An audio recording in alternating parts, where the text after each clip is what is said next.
اللہ تعالیٰ علیہ وسلم کے فرمان عالی شان میں یہ ملتا ہے کہ شب قدر کو رمضان کی آخری طاق راتوں میں تلاش کرو، 21، 23، 25، 27 اور 29۔ اور اکثر فقہائے کرام، اولیاء کاملین اور بزرگوں کا رجحان لیلۃ القدر کے متعلق اس رات ہی کی طرف گیا ہے، وہ 27ویں شب ہی ہو سکتی ہے، زیادہ غالب گمان یہ ہے۔ اور ہم لیلۃ القدر کو، شب قدر کو اس لیے بھی ڈھونڈتے ہیں کہ اس رات کی فضیلت میں میرے آقا صلی اللہ تعالیٰ علیہ وسلم نے ارشاد فرمایا، اس رات جو بھی مومن بندہ ایمان کے ساتھ کھڑا ہوا اپنے رب تعالیٰ کے حضور، رات میں عبادت کے لیے کھڑا ہوا، توبہ و استغفار کیا، تو حدیث پاک میں اللہ تعالیٰ اس کے پچھلے تمام گناہوں کو معاف فرمائے گا۔ اس لیے لیلۃ القدر کی جستجو میں ہر مومن رہتا ہے کہ اس رات کو اگر اللہ تبارک و تعالیٰ نے معاف کرنا ہے، اس میں میرا بھی نام شامل ہو جائے تو پچھلے سابقہ تمام گناہ معاف کر دیے جائیں گے۔ اللہ تبارک و تعالیٰ ہمیں لیلۃ القدر کی برکتیں عطا فرمائے اور سابقہ خطاؤں اور گناہوں کو مولا معاف فرمائے۔ میں تمام مومنین سے یہی کہوں گا کہ یہ رات جس کے متعلق قرآن کہتا ہے لیلۃ القدر خیر من الف شہر، یہ ایک شب قدر جو ہے، ایک لیلۃ القدر، ایک رات 1000 مہینوں سے افضل ہے، 1000 مہینوں سے افضل ہے۔ 1000 مہینے کئی سالوں میں ہو جائیں گے، جب آپ اس کو ترتیب دیں گے 1000 مہینے تو کتنے سال بن جائیں گے۔ تو یہ اتنے سالوں سے بہتر ایک رات ہے، یوں سمجھ لو پوری زندگی عبادت کرنا ہے ایک طرف، اور لیلۃ القدر کی اس مقدس گھڑی میں عبادت کرنا ہے ایک طرف۔ اس لیے اس رات کو ضائع ہونے نہ دیں۔ جو لوگ اس رات کو عیش و عشرت میں اور ادھر ادھر بیٹھ کر کے یا پھر گھومنے پھرنے میں، بائک رائیڈنگ میں اور لوگوں کے تماشے دیکھنے میں جو گزارتے ہیں، میں سمجھتا ہوں وہ بہت بڑے حرمہ نصیب ہیں۔ انہوں نے اپنی قسمت میں ملی ہوئی اس رات کو اپنے ہاتھوں ضائع کیا، ہلاک کیا۔ اور اسی لیے میرے آقا صلی اللہ تعالیٰ علیہ وسلم کی حدیث بھی ملتی ہے، وہ شخص تباہ و برباد ہو جائے، ہلاک ہو جائے جو رمضان کو پایا مگر اس کی قدر نہیں کیا۔ اب حضور پاک صلی اللہ تعالیٰ علیہ وسلم نے اس کے لیے دعائے ہلاکت فرمائی ہے، تو ایسا بندہ تو ہلاک ہونا ہی ہے، ایسے کو تو برباد ہونا ہی ہے جو رمضان پایا لیکن اس کی قدر نہیں کر سکا۔ تو میرے عزیزو، میں تمام نوجوانوں سے یہی کہوں گا، تمہارے لیے کھیلنے کودنے اور دوسرے کاموں کے لیے اور بھی بہت سارے اوقات ہیں، لیکن اس پاکیزہ وقت کو اس طرح ضائع نہ کرو۔ اور جو دیکھنے میں ملتا ہے، اس رات کو لوگ دوست احباب کے ساتھ نکل پڑتے ہیں، چلو عیش و عشرت کرنا ہے، کچھ گھومنا پھرنا ہے، لوگوں کو پریشان کرنا ہے۔ اب تو حالات لاک ڈاؤن کے ہیں، باہر اگرچہ جانے نہ ملے مگر اپنے نوجوان بچے اپنے ہی محلے میں لوگوں کو، پولیس کو پریشان کرنے کے لیے نکلتے ہیں۔ تو کیا یہ رات اس طرح کے عیاشیوں کے لیے آتی ہے؟ کیا تم اس کو اوروں کی طرح، غیروں کی طرح سمجھتے ہو کہ انٹرٹینمنٹ کی ایک رات ہے، دوسروں کے تہواروں کی طرح رقص کرنا، ناچنا، شراب پینا؟ معاذ اللہ، یہ وہ رات ہے جو تمہارے سابقہ گناہوں کو معاف کرنے کی بشارت لے کر کے آ رہی ہے۔ تم اس کی طرف توجہ نہیں دیتے، تو پھر ایک بات یہ بھی یاد رکھ لو، تم میں سے کسی کو یہ بات خبر نہیں ہے، کسی کو معلوم نہیں ہے کہ اگلا رمضان تمہاری زندگی میں آئے گا کہ نہیں آئے گا، نہیں معلوم ہے۔ یہاں تو لاشیں اس طرح سے دیکھنے کو مل رہی ہیں، روزانہ موت کی خبریں اس طرح عام ہو چکی ہے۔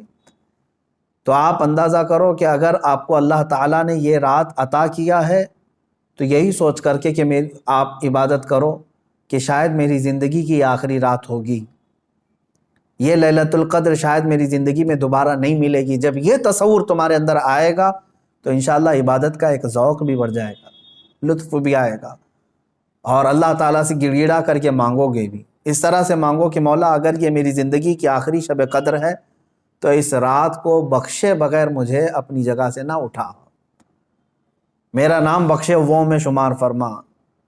جیسے کہ حضور پاک صلی اللہ تعالیٰ علیہ وسلم مکہ مکرمہ حاضر ہوئے اور جب واپس ہونے لگے تو خانہ کعبہ کے پاس آپ نے یوں دعا فرمائی تھی کہ اے اللہ اگر یہ میری آخری زیارت ہے خانہ کعبہ کے پاس تو پھر یہاں سے مولا ہم سب کی مغفرت کے بغیر ہمیں باہر نہ فرما۔ تو اس طرح سے آپ اس رات کو بھی یہ سمجھ کر کے دعا کریں کہ اگر میری زندگی میں اور دوبارہ رمضان آنا نہیں ہے یا لیلۃ القدر آنے کا ہماری زندگی میں کوئی نصیبہ نہیں ہے، تو مولا اس رات کو ہی ہمیں معاف فرما دے اور اس کے بعد والی زندگی کو کبیرہ اور صغیرہ گناہوں سے محفوظ فرما دے۔ یہ لیلۃ القدر کے سلسلے میں میرے عزیزو عبادتوں کا اہتمام کریں۔ عورتیں اپنے گھروں میں بچوں کو بھی لے کر، بچیوں کو بھی لے کر بیٹھیں۔ صرف جاگنا اصل مسئلہ نہیں ہے۔ بعض لوگ سمجھتے ہیں کہ جاگنا چاہیے، جاگنے کا مطلب موبائل لے کر بیٹھ کر کے جاگنا، یہ فضیلت کی بات ہے۔ جاگنا اس کے لیے افضل ہے جو اپنے آنکھیں قرآن کی تلاوت میں لگا چکا ہو یا اپنے جسم کو رب ذوالجلال کی عبادت میں مصروف کر چکا ہو۔ اور اگر خالی جاگنا اور غیبت کرنا، چغلی کرنا یا واہیات دیکھنا ہے تو میں سمجھتا ہوں اس سے بہتر ہے سو جانا اس آدمی کا۔ وہ سو جائے گا تو کچھ گناہوں سے بچ جائے گا۔ تو یہ محض گناہ کرنے کے لیے جاگنا یہ افضل نہیں ہے اور نہ ہی اس میں کوئی نیکی کی بات ہے۔ اللہ تبارک و تعالیٰ سب کو اصلاح کی توفیق عطا فرمائے۔ آج میں خصوصیت کے ساتھ اس لیلۃ القدر میں آپ تمام کے سامنے حاضر آیا ہوں ایک درد دل لے کر کہ فلسطین کے مسلمانوں کے ساتھ جو حالات آج پیش آ رہے ہیں، یہ نئی بات تو نہیں ہے۔ پچھلے 70 سالوں سے وہ اس ظلم کو برداشت کر رہے ہیں، لیکن اب حد ہو گئی ہے مسلمانوں۔ مسجد اقصیٰ میں، بیت المقدس میں اسرائیلی پولیس داخل ہو کر اپنے جوتوں سمیت اور گولیوں سے مسلمانوں کو نشانہ بنانا۔ باضابطہ ہمیں وہاں کی جو خبریں آ رہی ہیں، لوگ نماز میں مشغول ہیں، دعاؤں میں مشغول ہیں۔ کل بڑی رات تھی وہاں پر، کل لیلۃ القدر تھی، شب قدر کے لیے وہاں پر ہزاروں کی تعداد میں لوگ جمع ہیں، بچے بھی ہیں، بوڑھے بھی ہیں، جوان بھی ہیں، عورتیں بھی ہیں، وہ پیچھے آمین کہنے کے لیے آ بھی جاتی ہیں۔ ان سب کو ان ظالموں نے نشانہ بنایا ہے۔ مسجد اقصیٰ خون میں نہا رہی ہے، قبلہ اول ہمارا، بیت المقدس ہمارا، آج وہاں خون کی ہولی کھیلی جا رہی ہے۔ اب مجھے یہاں پر بات صرف اتنی کرنی ہے کہ وہ کہاں گئے سیکولر کے بھوت، وہ کہاں گئے جو انصاف اور امن و امان کی بات کرنے والے، ہیومن رائٹس کی تنظیمیں، کیا ان کے منہ میں گھی لگ گیا ہے؟ کیا ہے آج ان مسلمانوں کے خلاف جو حالات پیدا کیے جا رہے ہیں اسرائیلیوں کی طرف سے، اس پر کوئی آواز نہیں اٹھاتا؟ یہ دہشت گردی نہیں ہے میرے عزیزو؟ آپ سمجھو پوری دنیا ایک طرفہ دہشت گردی کے لیبل کو صرف مسلمانوں پر چسپاں کرنا چاہتی ہے۔ ورلڈ کا سب سے بڑا دہشت گرد ہے یہ اسرائیلی حکومت کے انڈر میں اس طرح کی جو سازشیں ہو رہی ہیں۔ آپ سوچیں کسی بھی مذہب کے، کسی بھی دھرم کے لوگ جب عبادت میں ہوتے ہیں تو گویا کہ وہ دنیا سے کنارہ ہو کر اپنے اپنے خدا کے پاس جا رہے ہیں، یہی تو ان کا تصور ہوتا ہے۔ عبادتوں کے وقت کسی کو گولیوں کا نشانہ بنانا اور صفوں کو درہم برہم کرنا اور بچوں پر بھی گن تان لینا اور وہاں کے نوجوانوں کے سر پر جوتیاں رکھ کر کے کھڑے ہو جانا، عورتوں کے دوپٹے کھینچ لینا، یہ ہے ایک چہرہ اسرائیل کا جس کو دنیا بتانا نہیں چاہتی۔ اور وہ سب حد پار کر کے بھی امن کے مسیحا ہیں اور دہشت گرد ہم ہیں۔ وہ قتل بھی کرتے ہیں تو چرچا نہیں ہوتا، ہم آہ بھی کہتے ہیں تو ہو جاتے ہیں بدنام۔ میرے عزیزو، اب یہ وقت قیامت کے قریب کا ہے۔ آپ دیکھو کہ تمہارا مسیحا ہے کون؟ کون تمہارے لیے آواز اٹھانے والا ہے؟ تقریباً 57 ممالک اسلامی نام سے جانے جاتے ہیں، ان میں کا کوئی لیڈر سوائے ترکی یا کچھ لوگوں کے؟ یہ سارے اپنے عیاشیوں میں مصروف ہیں۔ فلسطین کے بچوں کو ایک لقمہ کھانا دینے کے لیے بھی سعودی عرب کی حکومت تیار نہیں، امارات تیار نہیں۔ یہ تو اسرائیل کے ساتھ پینگے بڑھا رہے ہیں، اسرائیل کے ساتھ معاہدے کرنے چلے ہیں، اپنی پراپرٹیاں اور اپنے ایئرپورٹ ان کو گروی دینے کے لیے چلے ہیں۔ سمجھنے کی آج ضرورت ہے، جہاں اسلامی ملک ہم سمجھ رہے ہیں، سعودی ہو یا امارات ہو یا بحرین ہو یا قطر ہو، یہ تمام ممالک، ان سب کی نہ جانے کون سی مجبوریاں ہیں، یا ان کے گھروں میں کون سے یہودی آ کر داخل ہو چکے ہیں، یہ واللہ عالم کہ نہ سیریا کے مارے جانے والے مسلمانوں کے لیے بات کرتے ہیں، نہ فلسطین کے نہتے بچوں کے لیے بات کرتے ہیں، نہ یہ برما کے قتل عام پر کوئی بات کرتے ہیں۔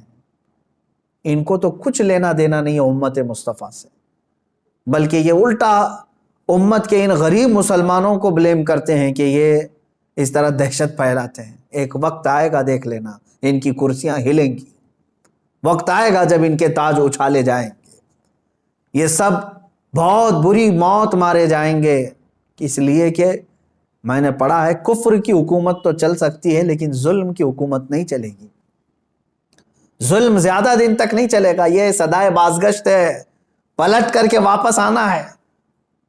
آپ کو پتہ ہے، میں نے دیکھا ہے فلسطین کے بہت سارے لوگوں کو جن حالات میں وہ زندگی گزار رہے ہیں، اللہ کی پناہ، 35 سال 40 سال سے ان کی مارکیٹوں پر کرفیو لگی ہے۔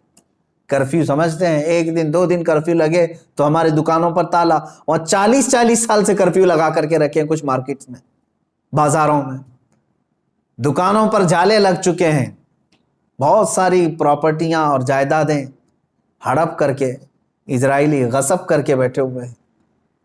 یہ ساری کی ساری چیزیں بنا ان عرب لیڈروں کی اجازت کے اور ان کی منظوری کے نہیں ہو رہی ہیں، یہ سب میں ان لوگوں کی ہمدردیاں شامل ہیں۔ انہوں نے سعودی ہو یا جتنے بھی یہ مسلم کنٹریز ہیں، فلسطین کے بچوں کے خون پر اپنی کرسیاں بچھائے ہوئے ہیں۔ آج ہمیں درد ہوتا ہے اس بات کا میرے عزیزوں کہ اب مسجد اقصیٰ کو بھی انہوں نے پامال کر دیا، مسجد اقصیٰ کے اندر داخل ہو کر کے اپنی گن کو اٹھا لیا اور عبادتوں کی اور صفوں کو وہاں پر درہم برہم کر دیا۔ اب یہ تمہارے سمجھنے کا وقت آ چکا ہے، اب مسلمانوں تمہارے اتحاد کا وقت ہے، لیکن ہم تو یہاں سے آواز اٹھاتے ہیں، جتنا ہو سکے میں بیدار کرنے کے لیے آواز اٹھاتا ہوں، ورنہ رہ رہ کے 100 زخموں کا خیال آتا ہے، کس زخم پر ہم بات کریں آج۔ اسی لیے وہ حالی کا شعر مجھے یاد آتا ہے، رسول پاک کی طرف مخاطب ہو کر کے حالی نے کہا تھا، اے خاص ہے خاصان رسول وقت دعا ہے، امت پہ تیرے وقت عجب آ کے پڑا ہے۔ آج یہی حال تو ہے امت پر، ایسے حالات کہ ہماری بہنیں بہت چیخ رہی ہیں اپنی عزت کے لٹنے پر، ہماری ماؤں کو بے آبرو کیا جا رہا ہے، لیکن ان کی مدد کے لیے اٹھنے والا کوئی شہسوار نظر نہیں آتا۔ مشرق سے مغرب تک، شمال سے جنوب تک ایک چپی اور ایک خاموشی ہے، ایک ایسا سنسان ماحول ہے کہ سب اپنوں میں اور اپنے آپ میں مست ہیں۔ تمہیں معلوم ہے آج ہم افطاری کے لیے بیٹھتے ہیں تو بڑی بڑی نعمتیں کھا لیتے ہیں، ان بچوں کا کیا ہوتا ہے جن کی افطاری کے وقت ان کے باپ اور ماں کی لاشیں سامنے رکھی رہتی ہیں؟ رمضان المبارک ان کا ہر سال اس طرح سے خون میں نہلا دیا جاتا ہے، یہ کون سا انصاف ہے؟ یہ امریکہ جو ہیومن رائٹس کی بات کرتا ہے، دنیا کو انصاف اور جمہوریت دینے کا علم بردار کہلاتا ہے، یہ سب کے سب ان فلسطینیوں کے قتل عام پر خاموشی اختیار کیے ہوں گے۔ کہاں ہے وہ اقوام متحدہ؟ کہاں ہے وہ UN ہے؟ وہاں پر ان چیزوں کی بات نہیں ہوگی۔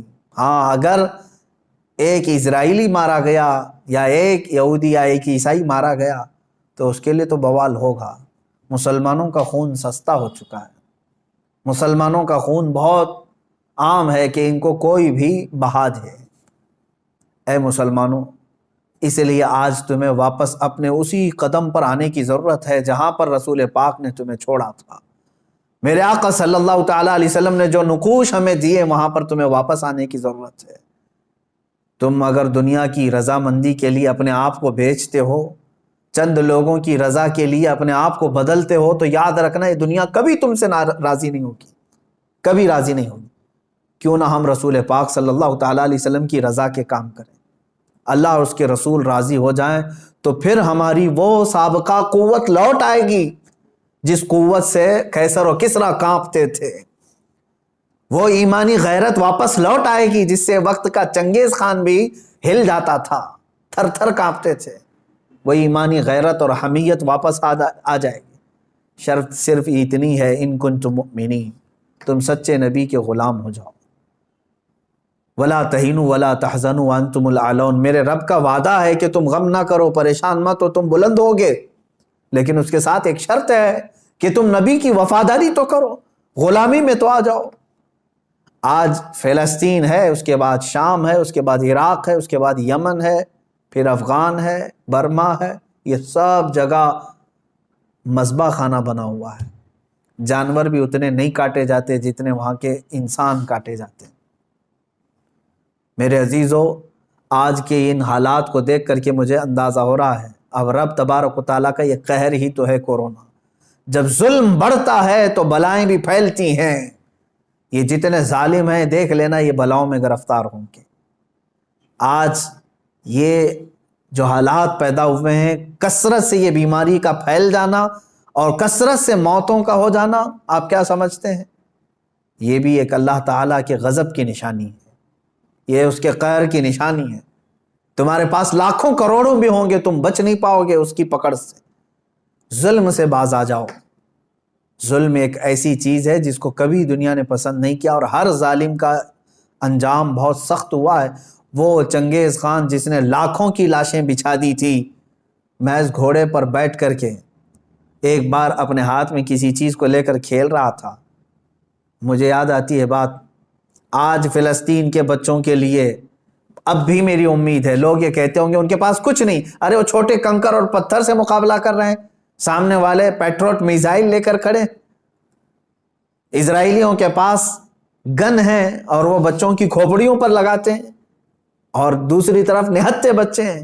لیکن مجھے پھر بھی میرے رب تعالیٰ کی ذات سے یقین ہے، امید نہیں یقین ہے کہ وہ مولا کریم جس وقت حالات بدلتا ہے تو پھر ان یہودیوں کو دیکھ لینا، ان کو سر چھپانے کے لیے نہ کوئی پتھر ملے گا نہ کوئی درخت ملے گا۔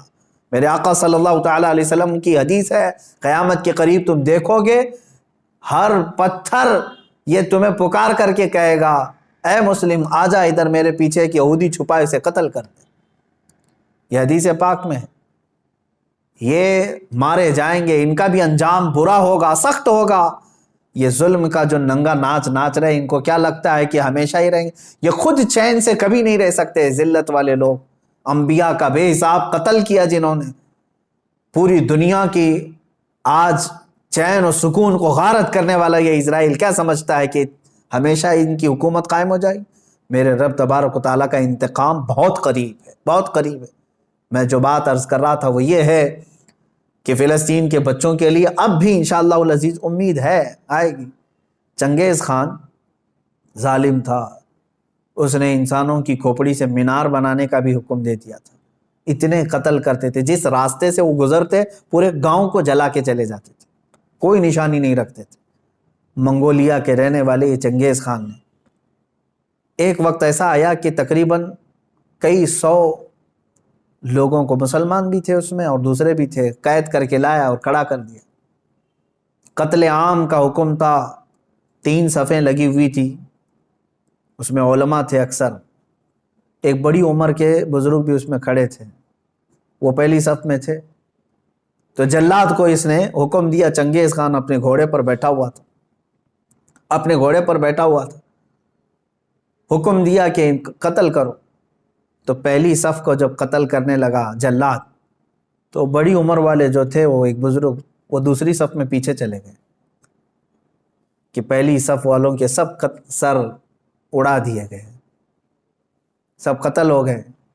چنگیز خان دیکھ رہا تھا کہ ایک بوڑھا پہلی صف سے دوسری صف میں جا رہا ہے، دوسری صف کے قتل کا حکم ہو گیا، تو وہ بوڑھے میاں تیسری صف میں چلے گئے کہ بچ جاؤں کہیں سے۔ چنگیز یہ چیز دیکھ کر کے ہنس رہا تھا، کہکا مار رہا تھا۔ دوسری صف کے بھی پورے لوگ قتل ہو گئے، تیسری صف جب بچی تھی تب چنگیز خان نے اس بوڑھے کو مخاطب کر کے کہا، بڑے میاں یہ آخری ہے، پہلی سے تم دوسری میں آ گئے، دوسری سے تیسری میں آ گئے، میں دیکھ رہا ہوں مسلسل تم کو، اب پیچھے کوئی صف نہیں، آگے میری تلوار ہے، بتاؤ اب کہاں جاؤ گے، اب کون بچائے گا؟ اس بزرگ نے کہا، میرے رب کی ذات سے اب بھی مجھے امید ہے، میرے اللہ سے مجھے اب بھی امید ہے، وہ اگر چاہے تو اب بھی مجھے بچائے گا۔ کہا کہ اب کوئی صورت ہی نہیں ہے تمہارے بچنے کی۔ قتل عام کا حکم تھا، تیسری صف کے لوگوں کو قتل کرنے کا آرڈر دیا ہی تھا۔ اچانک وہ کوئی چیز لے کر کے اپنے ہاتھ میں کھیل رہا تھا چنگیز خان، اس کے ہاتھ سے وہ گر گئی۔ وہ چیز جیسی گری وہ جھک کر کے اٹھانے گیا تو گھوڑا ڈر گیا، اس کا ڈر کر کے بدک گیا اور ایسا دوڑا کہ چنگیز کے پیر جو ہے اس کے زین میں پھنسے رہ گئے اور سر نیچے لٹکا رہ گیا، اور گھوڑا اتنا سرپٹ دوڑتا گیا کہ اس کا سر جو ہے پتھروں سے ٹکراتا چلا گیا۔ اتنا ٹکرایا، لوگ پکڑنے کی کوشش کرتے رہے، گھوڑا کسی کے ہاتھ میں نہیں آیا۔ وہ بہت اعلیٰ نسل کا گھوڑا تھا جو چنگیز استعمال کرتا تھا۔ وہ گھوڑا بھاگتا رہا یہاں تک کہ بہت دیر کے بعد جب چنگیز خان کے گھوڑے کو قابو میں کیا گیا، اس کا سر جو ہے کئی پتھروں سے ٹکرا چکا تھا اور اس کے بعد اس کی موت آ چکی تھی، موت آ گئی۔ اس بابا نے کہا تھا اب بھی اگر اللہ چاہے تو مجھے بچا لے گا۔ ظالم اگر سر پر بھی کھڑا ہے، گردن پر تلوار بھی ہے، اگر رب تبارک و تعالیٰ چاہے تو ظالم کو اسی وقت اس کے انجام تک پہنچاتے۔ آج بھی اسرائیل نے اگر حد کر دیا، بچوں کے خون، عورتوں کے خون کو مسجد اقصی میں بہا دیا، تو یاد رکھنا رب تبارک و تعالیٰ دیکھ رہا ہے۔ وَمَا اللَّهُ بِغَافِلٍ عَمَّا يَعْمَلُ الظَّالِمُونَ، اللہ ہرگز ظالموں کے کام سے غافل نہیں۔ انما یؤخرہم لیوم تشخص فیہ الابصار، ہاں وہ تھوڑا مؤخر کرتا ہے اپنی پکڑ کو، لیٹ کرتا ہے، دیر کرتا ہے پکڑ کو۔